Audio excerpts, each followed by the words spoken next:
Oh, vous savez, j'ai quitté la Pologne, j'avais 4 ans et demi. Mais il y a des images.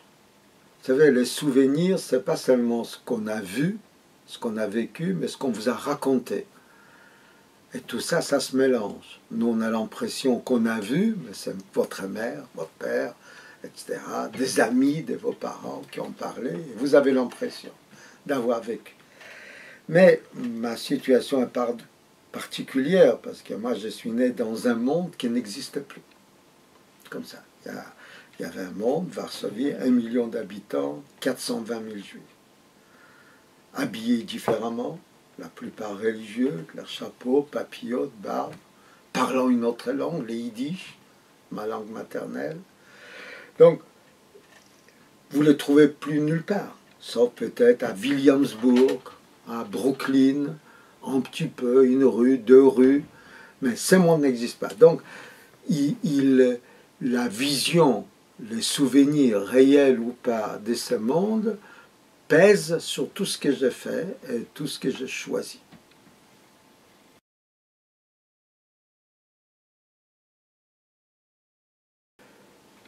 Et je crois qu'on va prendre les 2 questions ensemble. Bon, d'abord, pourquoi la religion, pourquoi les femmes? Et Malraux avait prévu, il a dit que le XXIe siècle sera religieux ou ne sera pas. Il ne s'était pas trompé. C'est que l'homme, c'est-à-dire l'individu, ne peut pas vivre sans espoir. Or, les grands espoirs de nos parents, grands-parents, arrière-grands-parents n'existent plus. Ils voulaient changer le monde. Le communisme, le socialisme, même le fascisme, le conservatisme, le libéralisme, tout ça, ça n'existe plus. On n'y croit plus. Il n'y a plus de militance. Même à gauche ou même à l'extrême droite, quand on a besoin de couleurs d'affiches, on les paye. Moi, j'ai collé les affiches parce que je croyais. Donc, et comme l'homme ne peut pas vivre sans espoir, parce que nous sommes mortels, et ça nous angoisse, de notre enfance, nous savons qu'un jour, parce qu'on a vu nos grandes-mères mourir, qu'on va disparaître. Quelle angoisse. C'est pour ça qu'il y a la psychanalyse aussi. Donc, on doit se réfugier dans un espoir universel, et le seul qui est éternel, c'est Dieu. Il ne nous a pas déçus, il n'a pas répondu à notre appel non plus. Il est là, il nous regarde, on pense qu'il nous regarde, comme dit Victor Hugo, très joliment dans un de ses poèmes, et l'œil était dans la tombe, regardait qu'un. On a l'impression qu'il y a un regard qui nous juge, et c'est bien qu'on ait l'impression que quelqu'un nous juge, c'est notre conscience. Donc il y a la religion. Moi je suis un militant, donc j'invente pas le monde dans lequel je me trouve, j'essaie de les prendre là où il est et j'essaie de les transformer, de les pousser sur le chemin qui me semble juste, plus juste. Donc je me dis, je prends la religion à témoin. Si Dieu existe, il veut qu'il y ait la paix, que les gens ne s'entretuent pas. Autrement, ils n'auraient pas créé ces gens pour qu'ils meurent tout de suite. Chacun son temps. Donc, je m'adresse aux religions et je les prends pour m'aider dans mes batailles. Pour faire évoluer les religions, il n'y a pas 1000 possibilités. C'est que dans les religions, il y a un groupe humain qui était laissé au bord du chemin, sont les femmes.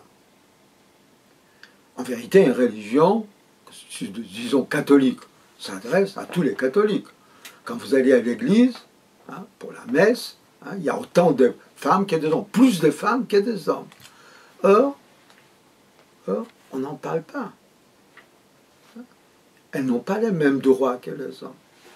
Marie, la mère de Jésus, dans les évangiles, on n'en parle que 3 fois. Les Corans en parlent plus que les évangiles. Pourtant, on la voit sur tous les tableaux de la Renaissance, femme soumise, c'est pour ça que les musulmans l'aiment, parce qu'elle est soumise. bien sûr. Or, elle n'était pas soumise. Alors, je me suis dit que il faut rendre la place aux femmes dans ces religions monothéistes, parce que l'histoire le montre. Elles étaient à l'origine de ces grandes révolutions. Le monothéisme est une révolution. Avant qu'on invente, qu'on trouve Dieu un, il y avait des centaines de dieux. Chez les musulmans, vous avez la Kaaba. Vous regardez la télévision, vous voyez les millions de pèlerins qui tournent autour de ces carrés noirs. Ça s'appelle Kaaba. Mais c'était un temple païen. 360 idoles autour. 360. Et les gens s'entretuaient au nom d'une idole contre une autre idole.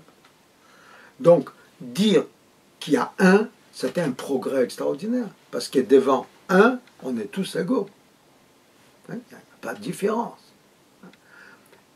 Mahomet dit même à un moment donné, mais les gens ne lisent pas leurs textes, que si Dieu avait voulu qu'on soit tous pareils, il l'aurait fait.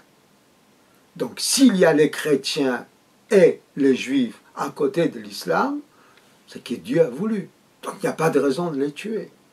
Ceux qui les font transgressent la parole de Mahomet. Mais les gens ne connaissent pas. Donc mon travail, c'est quoi? Moi, je suis un conteur. J'essaie de raconter des histoires de manière assez attrayante pour que les gens aient envie de m'écouter, de me lire. Et je leur raconte leur histoire.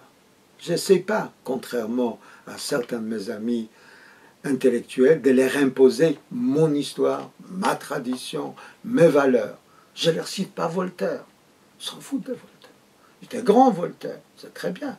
Mais ils ont leur Voltaire à eux. Ce n'est pas la peine de leur parler de Jeanne d'Arc, de Louise Michel, de Simone de Beauvoir. Ils ont Marie, ils ont Sarah, la femme d'Abraham. Sans elle, il n'y aurait rien eu. Ils ont Khadija, la femme de Mahomet. Sans elle, il n'y a pas d'islam. Fatima, sa fille, sont les chiites. Aïcha sont les sunnites qui s'entretuent parce que ces deux femmes ne s'aimaient pas il y a 14 siècles, vous vous rendez compte? Donc voilà pourquoi les femmes et pourquoi la religion.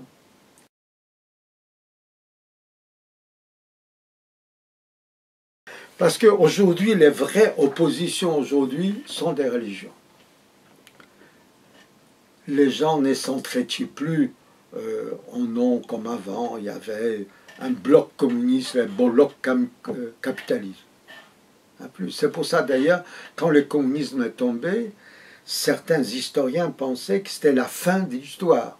Parce que si tout le monde adhère au même système, il n'y a plus d'histoire. L'histoire, c'est un conflit. Sans conflit d'ailleurs, sans conflit, il n'y a pas de livre, il n'y a pas de roman.